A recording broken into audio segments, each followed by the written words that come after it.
Nakong eo a neng a tshetlehela mokgatlo wa ditaba puo, Zikalala o netefalleditse mokgwa wa habo hore o tla tswela pele ho tshehetsa mopresidente wa mehleng Jacob Zuma ka le reng tshehetso ya hae ho ketapele ya ANC e laolwa ka hore ke mang moetapele wa mokga nakong eo. It is the tradition of the ANC that dictates that members must always accept and work with the elected leadership, whether they have supported the election of that leadership or not.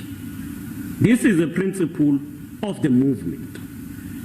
The ANC's principles of organizational democracy and discipline further underline that leaders must lead all members with the same and equal treatment. Letona la ditjhelete profenseng no Musa Dube Ngube le ditho tse pedi tsa ANC tlasa lekgotla la ketsamolao profenseng Amanda Bani le Mbali Fraser ke bona batlang ho ikitela setulong sa botonakgolo ba profense. Zikalala o phetetse ka hore boetapele bo botjha ba profense bo tswela pele ho etsa mosebetsi o motle. Sena se tla ka mora raporoto tsa hae tsa moraorao tse supileng tsa dibuka tsa ditjhelete tse hlwekileng.